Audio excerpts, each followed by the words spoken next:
గారు అంటూ ఉన్నారు, నేను ఎవరిని బ్రతిమాలుతున్నానంటే నా దేవుణ్ణి బ్రతిమాలుతున్నాను. నేను ఎవరిని బ్రతిమాలుతున్నాను? నేను మనుషుల దగ్గరికి వెళ్ళట్లేదు, అధికారులను ఆశ్రయించడం లేదు, లేదంటే మా ఊర్లో ఉన్న పెద్దలను నేను ఆశ్రయించడం లేదు.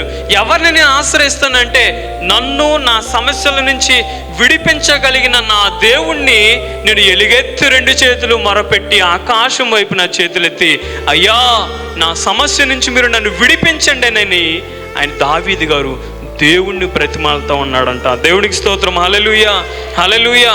ఈ లోకంలో మనం ఎవరిని ఆశ్రయించినా, ఎవరిని ఆశ్రయించకపోయినా కానీ మనం ఆరాధించే యేసయ్యను మనం ఆశ్రయించి ఆయన పాదాల దగ్గర ఉండి మనం ఆయనను బ్రతిమాలు కొనగలిగితే ఆయన మనలను విడిచిపెట్టే దేవుడు కాదైనా.